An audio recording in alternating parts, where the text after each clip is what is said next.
Welcome to another episode of the podcast, From the Depths of Darkness to the Light of Success. I am your host, Chris Swick.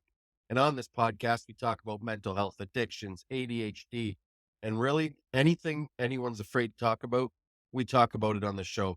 I believe everyone's story is valuable at the end of the day. It does not matter what walk of life you come from. You're all welcome on my platform. You can find the show over on YouTube, Spotify, Google, Apple Podcasts, wherever you get your podcast in audio format, you can find it, and video format over on YouTube.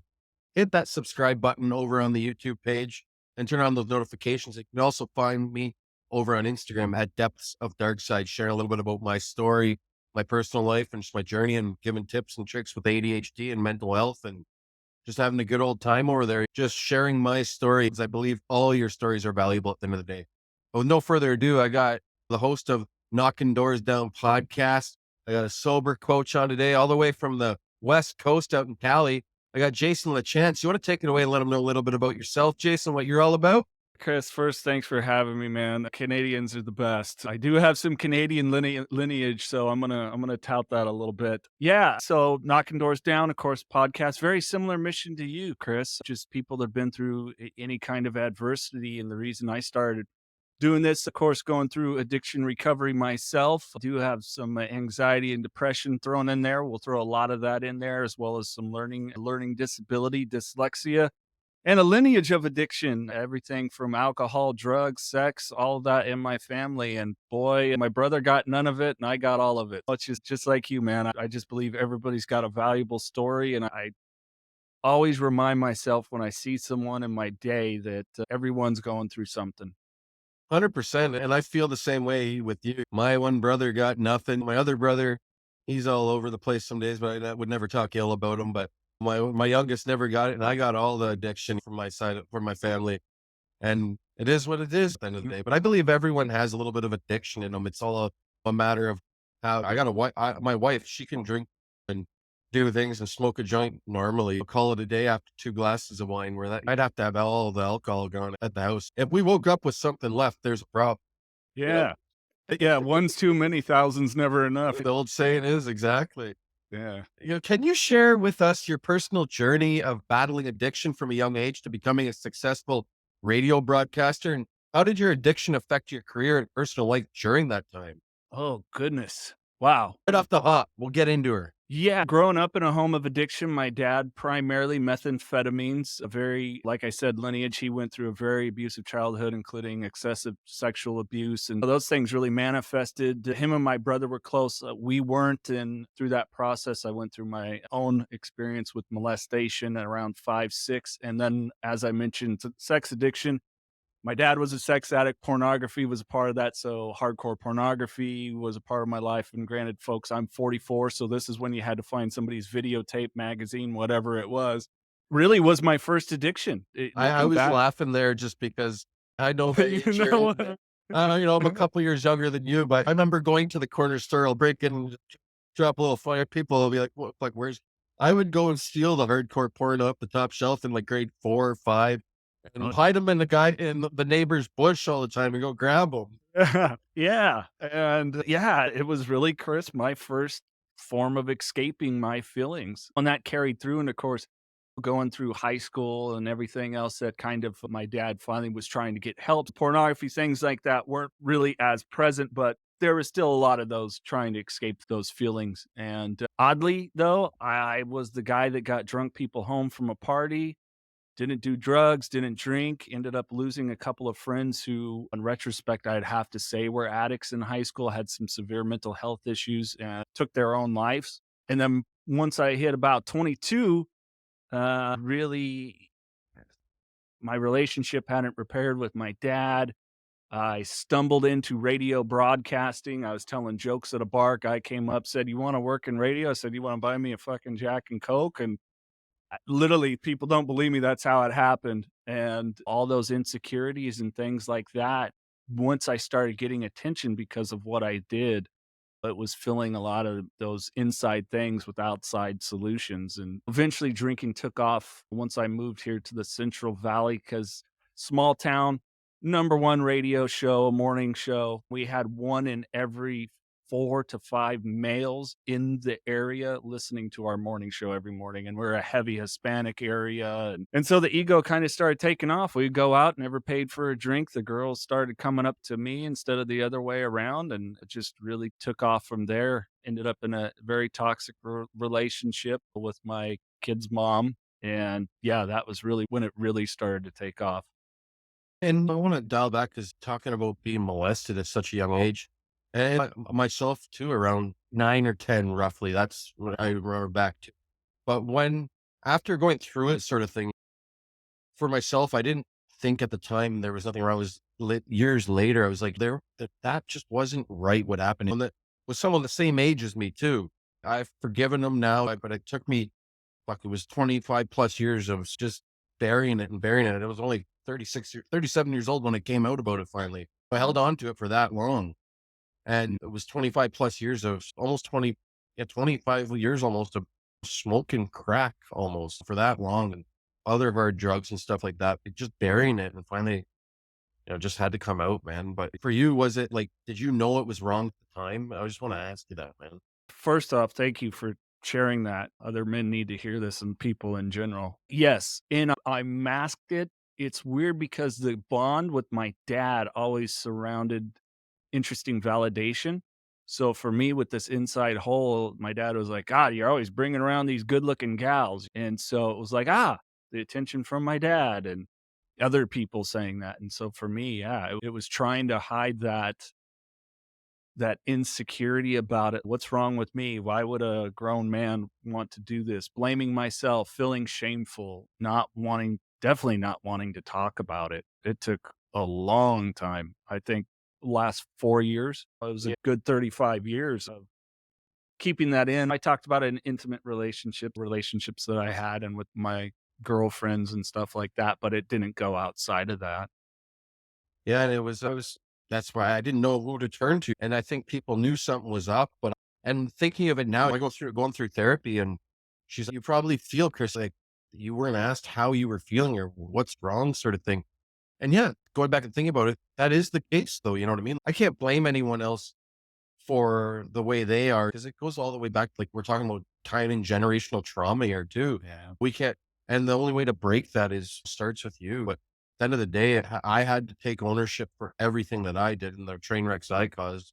That's all I can take care of at the end of the day, man. And that's the only way I'm going to break the generational trauma coming up behind me, sort of thing.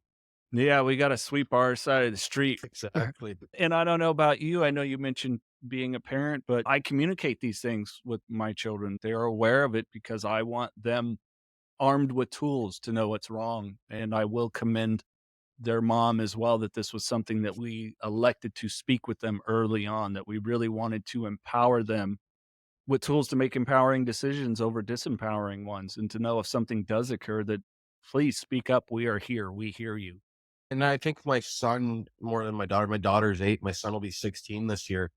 But in that case, he's a very smart kid. Like even today, I know this isn't gonna air right now, but he even messaged me. His mom said it's okay. His grandfather passed away, and he asked me, he's like, do you mind if I get a tattoo, Dad? Because I got a bunch of tattoos myself, and I just want to get a memory of Grandpa on my arm. And he said, but I will respect your answer. Mom said it's okay, but I'll respect what you say. And I said, you know what, man, I didn't really get my first tattoo till I was 18. And I appreciate, I don't think I think you're a little too young for it. And he respects that. He doesn't go Yeah. keep poking and prodding. And he's proud of that he has his dad back in his life, though. He'll message me and just say, tell me I'm proud of you, Dad. Just randomly. That's what I love about it. Having that relationship with him again. Not that I didn't have one with them, but I was mentally and, I was physically there, but not mentally and spiritually for many years, for most of their life, till about 4 years ago. Yeah. Oh, I know the not being present, being there. And a lot of my drinking was, okay, kids are asleep, lunches are packed for school tomorrow. At this point, this is being a single dad. And okay, now it's my time. You know what I'm saying? And there was times that, boy, I was drinking until it was time to get them up and off to school sometimes. And it's, oh shit. So it's a lot of those memories like that that I keep close to not go down that road again, man. I Exactly. have Like to. same with me. Like I lost communication with my kids. When I got cleaned up this time, I was like, my daughter's mother said, you don't know, like, you need to get your shit together and show me like you are completely clean. Like I had to do that's how much drugs. I was like, I look back, I was like, that is how much a copious amount of drugs. It took me 5 fucking hair follicle tests to actually be completely drug free. So that goes to show you how much like I had to be clean. Like it didn't matter that I wasn't doing it for 6, 7 months, like almost 7 months, like 4 or 5 hair follicle tests later till I was completely like ridden of cocaine or crack. Chris, you were lit, man. To say that the minimum, but yeah, it was a like a wild ride for many years, man. And I'm ashamed. I can't be ashamed of what I did. I wouldn't be who I am today if I didn't go through the things I had to go through. And I think that's really valuable for people to hear because there has to become a point where we shift that shame and guilt into action and we do acts of service, be it like this, be it if you're a 12-step person going through as somebody sponsoring you, then getting sponsees. I know you and I both speak publicly and we I'm have reading to. this book now too, and I want to read once for everyone there. This really popped out to me today. You cannot think your way to a new life. You also can't wish your way to it. It's going to require you to practice some new habits. If you want your life to be different, you've got to start acting differently and making different decisions. That really popped out to me today. But it was just Yeah. like, wow. Like if you're not willing to change, your surroundings, basically, this people, places, and things in recovery. Same thing. If you're not willing to change that, nothing's going to change. You got to change your habits. No, the term that we use, I don't know about there, is just like being a dry drunk or a dry addict. For sure. And I went through that. I connect that very much with my relapse. That bullshit. I got this mentality when I didn't have this, and I was trying to, I don't know, if play God's the right thing, but I was certainly trying to wield the power of determining how everything was going to go and still being manipulative in the sense of I'm a recovering people pleaser too. And that's such a huge act of manipulation. And yeah, it's just, yeah, we got to change everything and turn it over, man. It is so true. I don't go to 12-step programs. That's here or there. That could be a political debate for a different day. Hey, But everybody's got their path. no, but we can't like knock. Everyone's recovery is different, as they say. And I know many people that don't go, but are still practice. Like I still do access service, give back and those types of things in different ways. I do therapy, I'm working through my demons, and I'm peeling back the onions now. Like, I've been clean and sober 4 years, but I was not white knuckling. I started working through it, then I stopped, and then I started working through it again. And I was like, I finally just gave in. I was like, I'm going full force now. We're doing couples therapy. We're doing therapy on our own. We both have stuff that we need to work through. And there's nothing wrong with that at 40 years old, people, or 40 plus. Cares how old you are. If you want to go to therapy, go. I highly recommend it. Yeah. Same. As a matter of fact, I had a guy messaging me through the Instagram and just asking for my advice. And I heard you say you're a recovery coach. And I said, yeah, I try to work with people down the road of the process a little bit and in person. I said, I'll work with you, but like, where are you at? And it's like, dude, therapy. If you're not going to hit those meetings and that's not what for you at this time, get in therapy. Take the male ego, set it the fuck aside. You have to.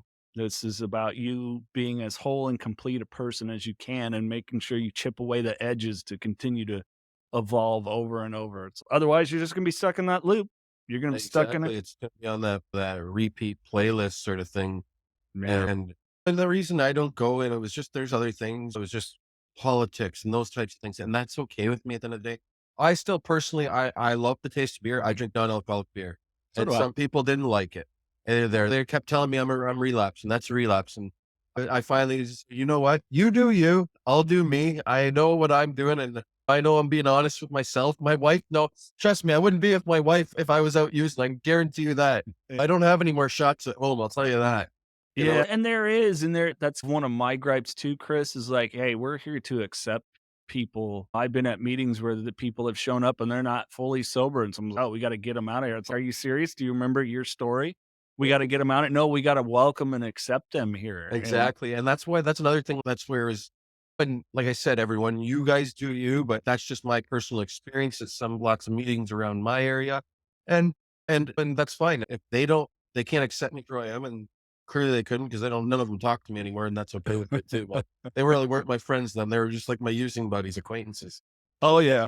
Those people go away quick, thank They go goodness. away really quick. I'll tell you that. If they think they're your buddies, they're not your buddies. Because once you stop using, you're not around to be used anymore. Yep, no, yeah, it's definitely that symbiotic relationship of usage. And but back to the 12-step group, I drink non-alcoholic beer when people have asked or thrown it in my face or whatever. It's like, "Hey, it's not a trigger to me. It might Exactly. be to That's somebody me. else, but with my recovery, guess what? I can, and it's not." And some guy, even though they say zero point zero, and I go, "Yeah, don't start. I work in the field of recovery." The mouthwash you use probably has a lot more alcohol in it. Like, you can eat a freaking banana at certain times. There's sugar alcohol in certain Yeah. fruits in the way that, like, trust me, you're getting more from other things anyways. You would have to drink like 50 of the things to even feel something. So No doubt. just stop. Stop. Yeah. Exactly. Yeah, Well, like, you do you people, and I'll do me, and that's that. well, nobody would give you shit for a mocktail. Exactly. And I've had ones where it's a non-alcohol rum and you're having it and people, "Oh, non-alcohol rum or wine or something," and it's, yeah, but if I just called it something else, you wouldn't have shit to say. It's just because it's a mocktail and that's what you associate it with. Whereas for me, I look at it as, "Oh, I'm an adult. I like to have an adult drink, but I also know I can't get shithoused because I disappear for a week and become a horrible, terrible person." Because I'm allergic to these substances that just I break out in handcuffs and all kinds of stupidity. Yeah. Exactly. No, same with me. Like, it's not a trigger to me, and even someone smoking a joint or whatever, it doesn't bother me at all. I know my limits, and if I feel uncomfortable, I'll leave, Yeah. and that's okay. And I've done that occasions we've gone out before. I think it's time I go. I'm feeling a little uncomfortable with the shenanigans that are starting to start around here, and my wife's pretty supportive. She's been supportive through the whole process, so it's nice to have that support Yeah. system as well. When we have to, especially in our with our partner. I've had a couple of people where it's guy was asking me and he goes, "I want to get sober, she doesn't, and I don't know what to do." And I go, "Do you want the real answer?" "Yeah." "You're probably going to have to leave that relationship." Cuz and it's just by default, even if you do stay sober, what's the odds are against you? You're just gonna start to see that there's nothing there anyways, unless because that person's never gonna get to Or the uncovering resentments anything. from you to her are going to grow and grow, and you're probably going to do something stupid. Yep. Yeah, and that's exactly how it goes, and it's yeah. End of the day, the reason I bring up, like, with the mocktails, the beer, much like the non-alcoholic drinks and stuff, is just recovery is individual to everybody. For sure. So, So like, for me, pot, no big deal. I don't partake because I don't like any chink in my armor. When I say sobriety, clean and sober, for me, it has to be clean and sober. But that wasn't something that drove me. But you pull out a pill, a powder, and especially booze. Okay, I'm about to screw up my life again real quick. I'll touch on that too. I tried okay, pot's legal now in Canada, all over the place. So it's legal. It's okay. Lots of people in the 12-step program were doing it. And I told my wife, I said, I need this. She said, you really don't need this. And me and my manipulation at the beginning of my recovery again. Yeah, I do. I look at all the benefits that this stuff has. And this is my mind. This is me Yeah, convincing someone. I'm just manipulating them at the end of the day. Now that I look back at it, yeah, and just like any addict, I start running out or I run out. And I was like, I fucking need more. She said, no, you don't. I was like, yes, I do. And then the addict in me coming out, just getting angry and short fused. When I was in therapy at the time, my therapist was like, Chris, look, how about we just quit the shit? I said, okay, we got to do it. Just know I had a bad, like, just got to do it. Ever since then, I was a few months sober. I was just like, you know what? I'm looking back. I was like, yeah, the addict was coming out in me when I ran out, even though it was just weed. yeah. And at the end of the day, I don't know about up there and how the government's regulating it, but we've had it here where we've worked at the nonprofit I work at, Parents and Addicts in Need. Some of these moms that have come through and their children have had a psychotic break because here you can get banana sandwiches amount of THC. You got a developing brain that's doing this constantly. And this one sweetheart of a lady, her son Travis, he had a psychotic break. In the midst of that, he started just losing it. And then he overdosed on fentanyl, thinking he was buying his Xanax because his anxiety from the pot was that bad. Yeah, And he I was in didn't that need the loop. pot because of all the shit I put through my system for many years. Trust me, like, obviously, I call them the tree police, man. Every time I smoke crack, the tree police. Putting it out there, and the police, they were all in the trees waiting out front of my house, and just stuff like that. But I was so paranoid, and my wife be like, "What the fuck are you on?" And I'm just on the THC oil I just took, but I took a lot. It's not kicking in yet. Let's take more and more. Yeah. Let's just. But then all of a sudden, I'm just greening out. Yeah, and I become paranoid. It wasn't even doing anything for me. I was just like looking for that high still a few Yeah. months into sobriety. Yeah, and down the road that you went, it's just we have to accept a reality. Like for me, I'm not going to get any more high than I ever was. I'm not going to get any more drunk. And really, do I need to continue to have any sort of meaningless sex whatsoever? Because all Exactly. those tended to go hand in hand, and none of them left me satisfied. There was nothing fulfilling about a single ounce of it.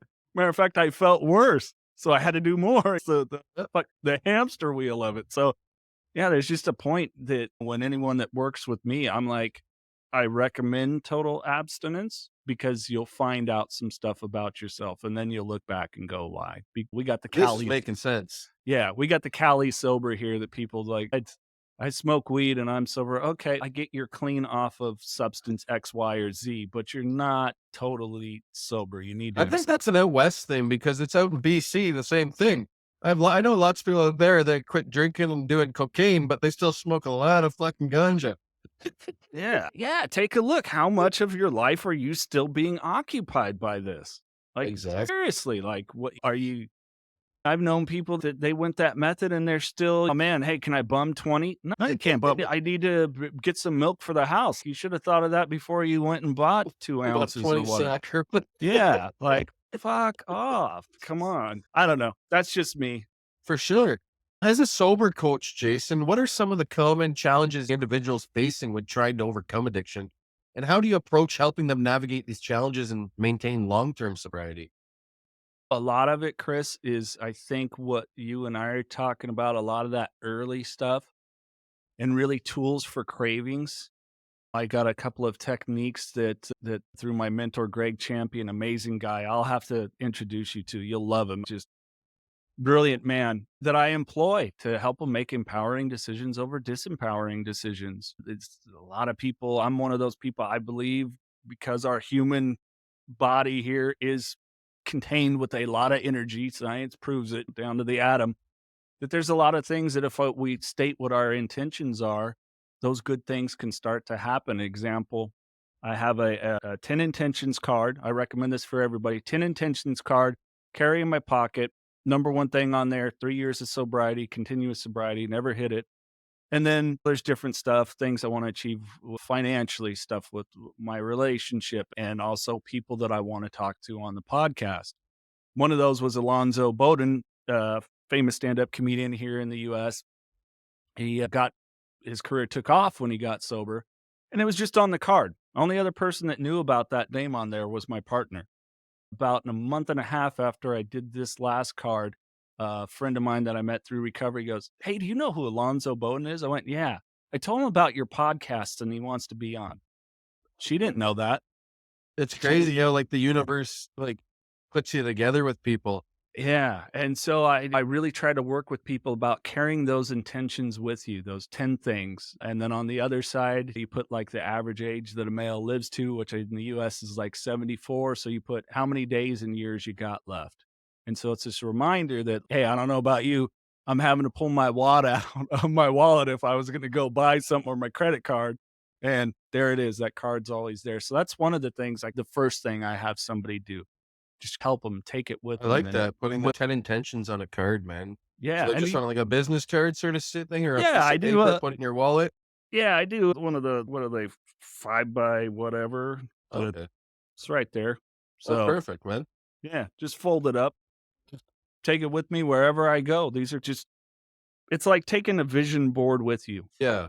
because a part Amazing. of it big part of it, we gotta set goals, right? You have goals and you're now going after it, so we gotta have those goals, and it helps us drive purpose. Because without purpose, hey, I might as well fly up to Canada and we get screwed up, you know what I'm saying? But we've got purpose now, and so that's really a big part. Once people find purpose, they can start to edge the cravings a little bit, and another early phase that I like to do, Chris, is a lot of people want to get rid of the memories of when they used and stupid stuff. I'm like, no, we're going to bring it in close and you're going to learn how to manage and work with that. Because I don't know about you, for me, Sweeping uh, things under the rug never helped me. I'll tell you that. It just gets worse. yep, exactly. And it's going to really for everyone because of our brain, scientifically proven, if we do not deal with a lot of the stuff going up in here, it's like you ever hear people like, God, I'm always having the same thing happen, or people in relationships where they're like, feels like I'm dating the same person. You are because of you, because you've yet to confront this thing. And so Exactly. it's part of that confronting process that like, hey, no, we're going to confront this. We're going to keep it close as a reminder that much like you and I, if we turn back to that substance or whatever it is, stuff's going to go off the rails. So that's the early couple of weeks of stuff there that I try to work on. Journaling, big on writing it out so you can go back, examine. We thrive when we can measure stuff because we're not objective with ourselves. You know what I'm saying? For sure. And I like that you brought up journaling. I just had a guest on recently. That's actually how her second book came about. It was literally her, like, a journal book. And then she's, you know what, this is a book. And she would go back all the time and just read through what she's written and analyze it. I've come a really far, a long ways from where I was when you look back through your journals or your writing and stuff like that. And you become a better person and those types of things and see how much you've grown as a Yeah. human being, Who is that thing? spiritually. Who is There's that you a spoke to? Eurasia. I can't pronounce her last name's French. It's a hard name to pronounce, but I just had her on. No, I just had her on my show. She's from the city here. She actually went to my high school and stuff, but Oh, nice. which is, so it's I think it's called a conversation with a snake, something snake in the garden or whatever, but that's what she called it. It was basically coming out of a narcissistic abusive relationship for many years and getting away from that narcissistic abuser and stuff like that. The only way she got away was because he went to jail. So, Wow. yeah. Else it's hard to get away from someone like that. She said she was like breaking down. So I can attest to that. I can attest to that in doing some work in the sex and love addiction area on myself, really seeing that. Like, my biggest thing was toxic relationships over way drugs. Eventually, those faded away. I just didn't because it was easy. Just go out, drink here locally, or eventually became a secret because I was consuming so much. It was at home and in secrecy. But yeah, for me, toxic relationships and that work, that was like the last area when I've been in meetings where, I said, yeah, I quit heroin, but I couldn't quit this woman. And it just that going back, and we get so many different chemicals from relationships, and we can go into a fight or flight mode, and this thing's reacted. And then all of a sudden we have crazy, nutty, stupid people sex and endorphins and dopamine and all that. So there's a lot of challenges, man. A lot of it's challenges. just not getting rid of the substances. You gotta do a lot of work on the inside, the outside. The people you surround yourself with, everyone. It's a lot of work, but it's worth it in the end. I find it's gonna be it's an ongoing process for the rest of my life, man. I'm never gonna stop learning. Yeah. Yeah. And we got one of my favorite sayings I've adopted is stick with the winners. Exactly. And it's not a bad thing that to be around people that have something you want. And I don't mean that in the nefarious way before, whereas, oh, did you hear? I heard that guy's holding some oxy. No, but they've attained certain things within themselves in life. And that energy rubs off, that knowledge will rub off as long as we learn to shut our mouths a little more, keep our ears open. And that's what I try to tell. I'm in sales, man. That's the number one thing. I have ADHD as well. And I've actually sometimes my wife's surprised. She's like, "How do you even do good at your job?" Like, I really am. But that's where I guess I still tell you, I said, I just shut up and listen. So can you do that at home too? No, because you love me.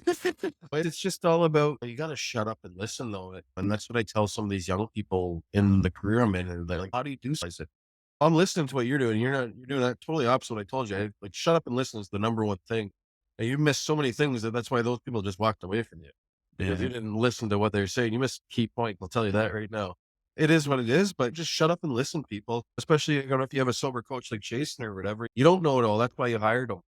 Mhm. And Yeah. I know he doesn't know it all either, but he's been through the ringers and stuff like that. That's why he's doing what he's doing. And clearly he reached out to him for a reason. If you want to learn, you got to shut up and listen. And thank you for pointing that out too, Chris, because there are many times where I'm like, I don't have an answer for you right now, but I'll find one because I got people that I can ask where I will go back to the shut up and listen. I like that you say that too, because I don't have the answer in sell cars. And I'll tell that to my customers, they'll ask me a question. I said, I'll try and answer all your questions. If I don't have the answer, I will get it for you is what I tell them. And it works all the time. And all right, if I don't have the answer, give me 5 minutes. I'll go talk to someone that I know that does have the answer here. I work with 40 other people at the dealership here. So someone's Yeah. going to have an answer for me. Yeah, brother. But it's rewarding. It's challenging, but it's rewarding to For sure. help see someone really start to get to a point where they can transform themselves. And that's the ultimate goal. Just empowering someone, just empowering them. You know? 100%, man. And I want to talk a little bit about your relationship, your divorce, man. Your addiction played a role in your divorce. How did your journey towards recovery and maintaining sobriety impact your relationships both during and after the divorce? And what lessons did you learn from that whole experience? I used to say, if I wasn't in that, this was when I was still in the victim mindset. If I was never in that relationship, I probably wouldn't have been able to drink normally. And that was such bullshit. Would have come to a head in one way. Sounds like it was everyone else who was the problem issue and you weren't. Yeah. Yeah. In really looking back, Chris, like all of the chaos, and there was some really bad stuff, domestic violence and infidelities and all those things that I could sit there and go, wow, I think the Johnny Depp trial showed us, yes, men can be victims of stuff too. And I could sit and continue to have it be an excuse, but really it did me such a huge favor in retrospect because it made me less judgmental looking at my own behavior. Like the shit that I did, it was just on my own side where I was like, oh, this person did this, so I can do this. Nah, it's being a shitty human's being a shitty human. So it helped me really with boundaries. And it's still an ongoing thing. Co-parenting sometimes is challenging with people of different philosophies. And I'm sure my children's mom would say that too. At the end of the day, I learned this from my therapist too. I love that you brought that up because I co-parent with two different mothers. I can only control what goes on at my house. I can't control what goes on at their house. So I had to really let go of, I don't like what happens there or how she does it there. At the end of the day, I can't do anything about it. I don't live there. She doesn't live here. I can only control what's in my four walls when she comes over here. I will parent her the way I do here. And she does it the way she does it. And we're just going to have to work together some way. Yeah, exactly. And dude, you said exactly what I thought. And that's an important boundary. Even if someone's listening that they're not struggling with substance abuse, but part of that divorce and in any healthy relationship is those good boundaries. And I had to establish that too. This is my house. I'll do it my way. Thank you for sharing. If there's concerns about the kids, their behaviors, things they're saying, they're doing, because I definitely worry about my children looking for an outside solution to those internal problems. And our youth are inundated with so much bullshit that even as an adult, I don't know how to navigate sometimes. But other than that, yeah, there has to be those boundaries, Chris. Boundaries are huge for sure. And at the end of the day, it's good to have those healthy boundaries.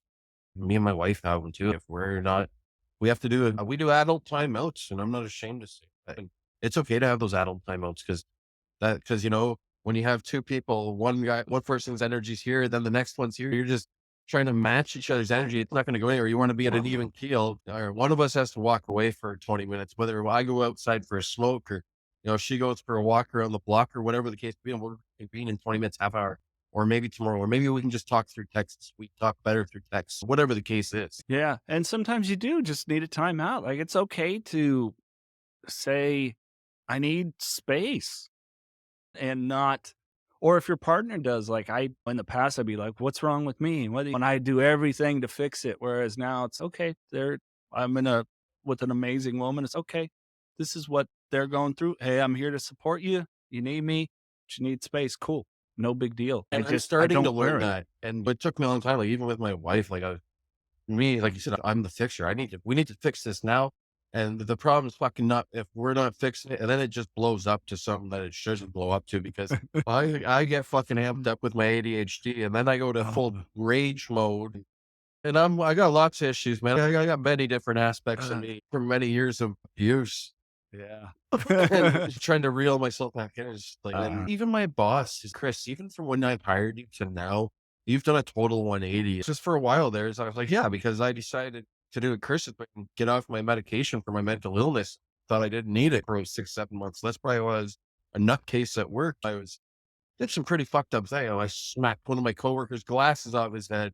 Okay, start fights with people in the showroom. I'm surprised I still have a job, to be honest. You must be that good because the performer can sometimes get away with BS. No, they liked me in that sense. And then there's, Chris, you need to get your shit together, basically.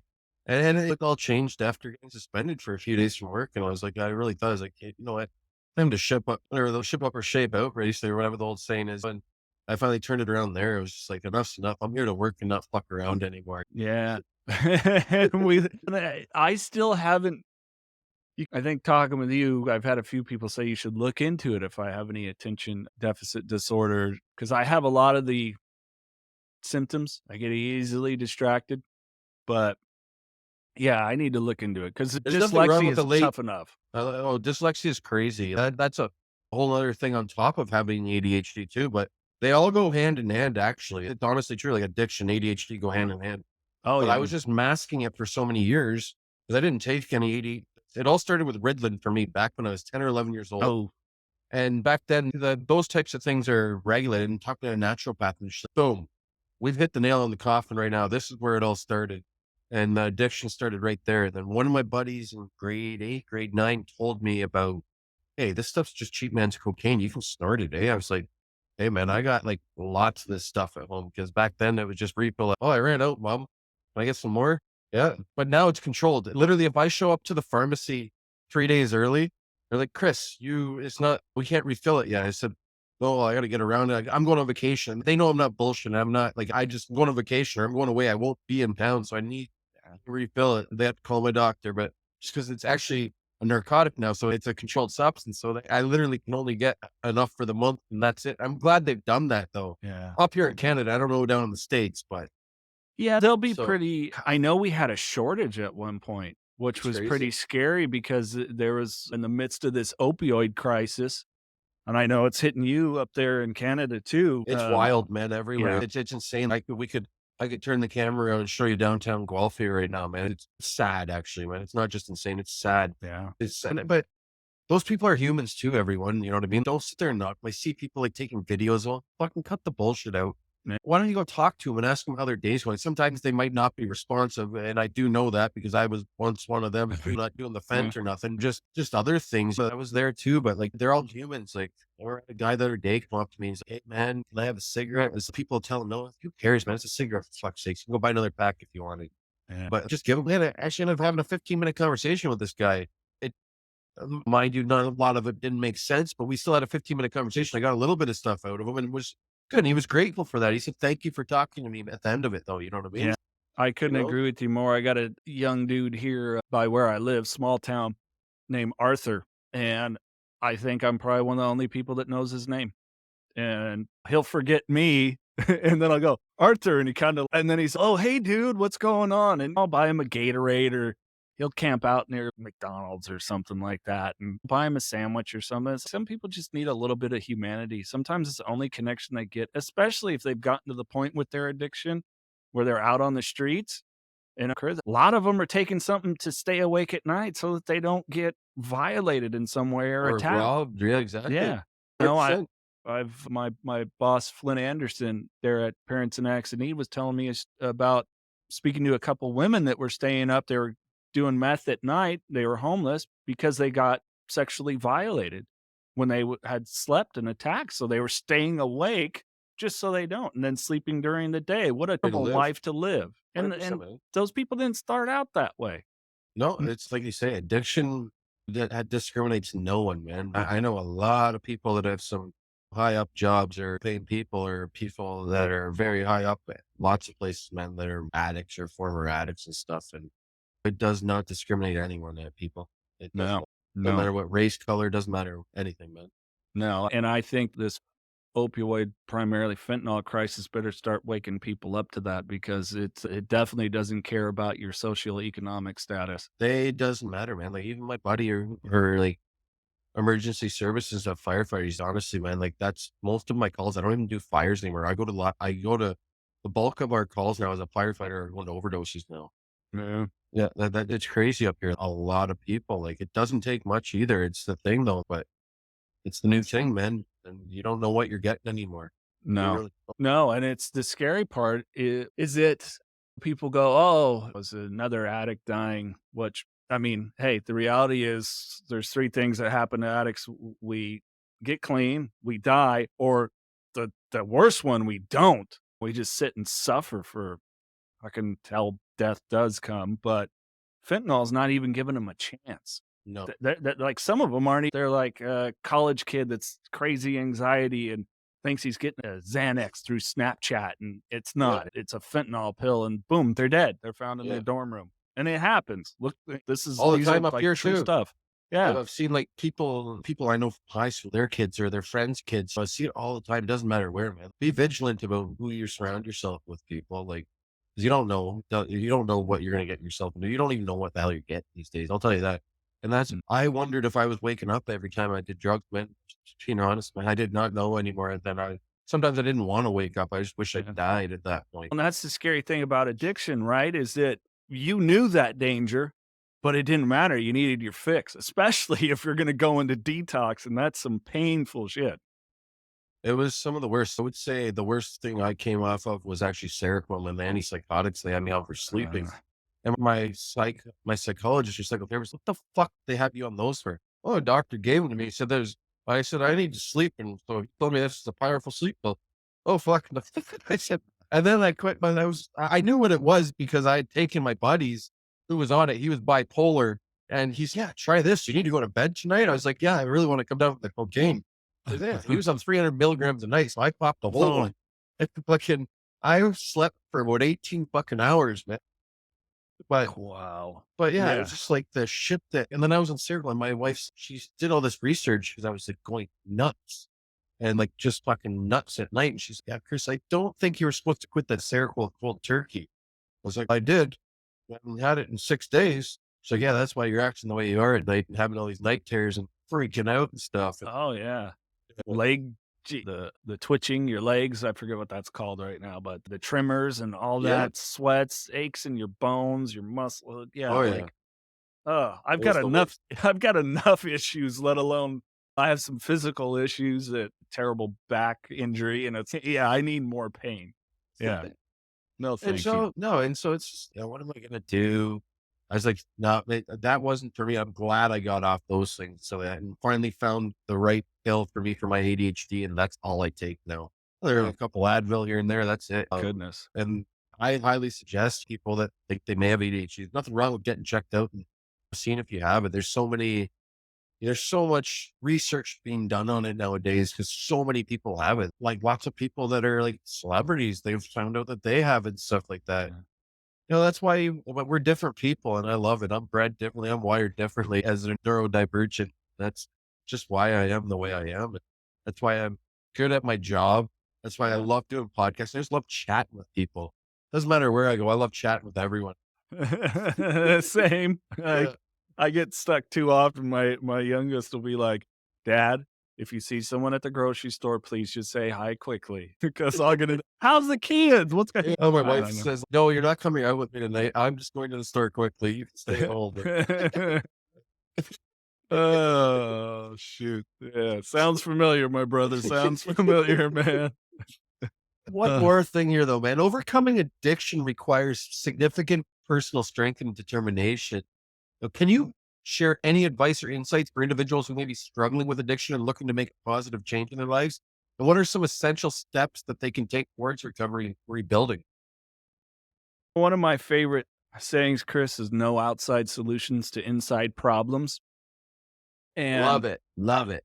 yeah, I'll have a t-shirt soon, so hopefully somebody will wanna pick some of those up, but and the reason being, matter of fact, I as of this recording, I think I released a bonus episode totally on why I say that, but to me, that's a very empowering thing. Wait a minute, you're telling me that this thing that I've sat and said a victim, that all this other stuff that I was looking outward, and this is what outward threw back at me, this is me? Like, oh, wow, that can sound daunting, but it's really badass. And you get to become like freaking awesome. Like you, man, you've got a superpower. And I've got one, and so many other people have found their superpower through their sobriety. So for me, it was just so empowering to be able to reflect and go, okay, I get to finally who I am, be able to sit with who I am, process things, be patient with myself, be kind with myself, treat myself as I would others. Don't talk to myself anymore like terrible stuff, because I sure as hell wouldn't say that to anyone, not a stranger, and definitely not someone close to me. And so I think it's just understand, if you're new to this journey, be patient with yourself. So much is going to take time. Cravings will eventually start to go away, and they might spike up. I don't know. I've got friends that's Like, I still opiate. get cravings once in a while if I'm having Yeah. a real bad day, but you know what I do today? People I talk to it about someone. I'll call Yeah. someone right away. I'll be like, "Hey, this is the way I'm feeling. This is why I'm feeling this. I'm not going to use, but I just really got a strong craving right now." And it Mhm. goes away pretty quick now, that for me at least. So Yeah. I can't speak for everyone else.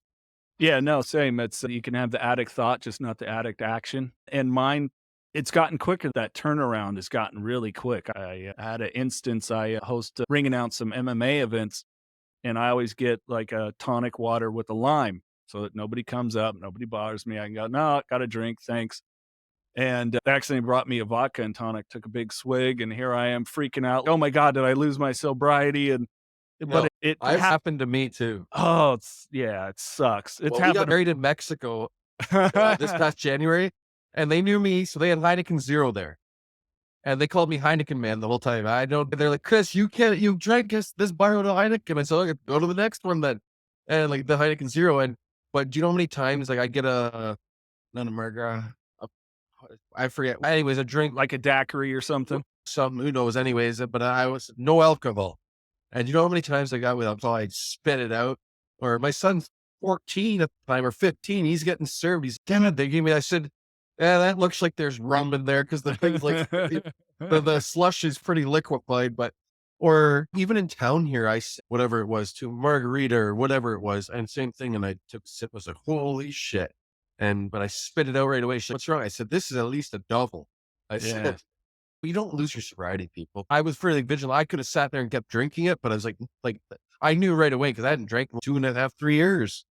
Yeah. But that's the awesome thing right there is it's of when we start out, we as an AA guy, the acknowledgement, I am powerless against this thing. And eventually that switches because you do become powerful against it. If I relapse now where I'm at in life, it's a choice now.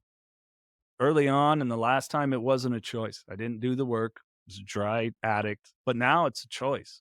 And it's really exciting when you get there because it opens up so much room for so much more beautiful stuff to happen in your life. I love that, man. It's true though. It's a choice. I gotta, I like saying this old timer told me, he's Chris, I have another relapse. I definitely do not have another recovery. And that goes for me too. If I didn't get cleaned up this time, I would not be here. I 100% know just the road I was taking at the time. I was Agreed. definitely going to be dead in a ditch or someone's going to be pulling a toe tag out of the morgue. And yep, that's him. Yeah. Yeah. Yep.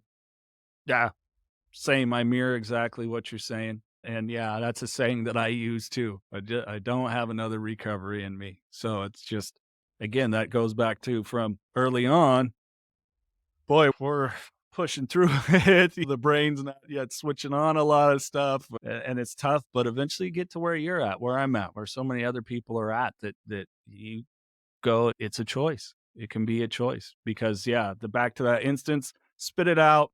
I even text my sponsor because in my brain immediately I went, okay, everyone I know here that knows I'm sober is already drinking, so they may not notice, and I can maybe sober up before I get home, so my partner won't notice, and my kids, and maybe they'll all be asleep, so I can get away with this. Ha ha ha! And that played out in about a nanosecond of put that thing in the garbage.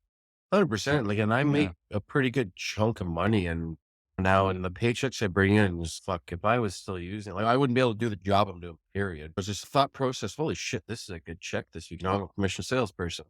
I was like, nope, let's not think that. The thoughts do for a quick second. And Yeah. no responsibilities. I got to pay bills, like those types of things. And I still have a roof over my head. And I wouldn't have that if it wasn't for my wife, though. Like, though, how far I've come and stuff like that. She's pushed me out of my comfort zone, and I'm grateful for that. Yeah. Supported me, picked my ass up when I was down, and those types of things. And that's valuable too. Hey, we're gonna get it. You're gonna have to get out of your comfort zone because our brain and body, our maturity levels, our spiritual sense, whatever it's accustomed to the using. So it's gonna be uncomfortable. And start to love that. Like life is uncomfortable. Think about it from the time you're born to growing, and this is another growth process. It's uncomfortable, but it's worth it. It's like Shit, look peeling at back you, that bro. skin, or like, that cocoon going to the butterfly sort of thing. You think of it like that analogy too. And it's amazing. And then you just go to the next stage of life and do it all over again. And it's just so much fun to evolve and see where you've come from. My wife's a photographer, so she'll put side by side. She's like, Chris, you were fucked up in these pictures. And I remember she showed me one. I'll have to send it to you later, but I remember she showed me when I was like the beard, like down to fucking here, like just a complete, not even groomed, like just a complete mess. Oh, She's, yeah. I know you were high in this picture. Oh, I was like, oh yeah, I can tell. No, You know, yeah. but and then the glow in me today, you know what I mean? Just it's like a night and day. Who was that guy? And who am I today? Sort of thing. Well, sort of a lot of work to do on the guy that you're seeing today. Nothing like it was like four or 5 years ago. And it's so cool to know that though. There's so much work to do because it's a sign of purpose. I've got so much more work to do, and the work we do inside is going to reflect outside upon the world we live in, and we get some beautiful things coming back our way. Some challenges too, but shit, you learn to deal with it. It's not even deal with it. You're able to accept it as a part of having this human experience. It's pretty cool, man. I love it, man. I love it. We've come to the end here, man. And I appreciate you taking the time of day to come on the show today, man. Before we go, though, Jason, let them know where they can find you, find your show, and those Sure. types of things, man. And I'll drop all the links, everyone, in the show notes as well for Jason's stuff. But yeah, man, I just want to say thank you so much for coming on the show today, man, and sharing your experience, having some good laughs, sharing some great tips and tricks that you have in your toolbox and stuff like that. And I hope someone got something out of it today, and hope we're able to help at least one person today. Likewise. No, thank you, Chris. Man, it's good to make another Canadian friend. Now I've got excuses to go all over the country, I hopefully mean, here in the I next still have an couple of excuse years. to get out to California. My wife keeps telling me to go visit LA. She's been there, so You're about 4 or 5 hours north of me, so I'm sure we could figure something out. It might give me an excuse to get down there again. But yeah, if people want to check out Knocking Doors Down, you can go to kddpodcast.com. Some great interviews. Charlie Sheen on the podcast a couple of times, Kat Von D, Kelly Osbourne. If you're like me and you're a professional wrestling fan, Ric Flair and Kurt Angle, and some just really brilliant people that work in this space to help other people through their own experiences. But a lot of experts. Dr. Rob Kelly stands out to me. Beautiful, brilliant man through his recovery journey and just what he's doing with people now. was To Charlie help. Sheen doing Tiger Blood? We did talk about it. The first time we did talk Tiger Blood, he told us where it came from. He told us all of that stuff. I gotta tell you, Charlie was really freaking cool. Listen, Character, when that's for sure. oh yeah, I made a joke with him. I don't think it was on any of the episodes. This is when I still had a co-host, but I remember saying to him, like, thank God we didn't meet when we were using. He's, oh yeah, it'd be all bad. But a beautiful, intelligent man, owned all of the actions that he Yeah. did, all the wrongdoings, and just had a wonderful sense of humor about it, which I think we can. Addiction is a comedy and tragedy story. It's funny because you and I are here alive. If it wasn't, we were talking about somebody else like we did earlier. It's a tragedy. So, yeah, that's a fun one. I always throw that out there. And sadly, I got a beautiful experience with him and his wife and his son, or soon to be, I think, ex-wife. But when Bam Margera had a window of sobriety through knowing Brandon Novak, we were able to go to Castle Bam and talk to him. And yeah, that one kind of hurts. I get people reaching out. It's like, I have no contact with them. I didn't personally know Bam on any level, but it is really sad to I've had see. one of a good friend of Novak's, Tim Lodgen. So Talked to him on the phone today. Tim and I Tim? are good friends. Tim? Yeah. Yeah, Tim's awesome, man. Yeah, beautiful person. Beautiful. And just, yeah, stronger than he knows, but I won't tell his story. I'll leave that for him. But Listen to the episode on my show, everyone. You'll hear his yeah, story. So go back. Trust me, listen to Tim. That is a listen to episode. I recommend that for anyone, any one of your listeners, because that might be one of, yeah, okay. I know we've had other people, and it's not crossing my mind who else we've had, but you've had a lot of beautiful episodes. I'm starting to ramble here, but yeah, check it out. Follow Knocking Doors Down on Instagram, KD Media Company on Twitter, Knocking Doors Down on Facebook. And please, hey, if you're struggling, reach out to Chris, myself. We're people that will sit, listen, or help you find someone that can help you even more. yeah, thank you again. And I hope you're having a great rest of your day, Jason. Likewise, brother. Appreciate you.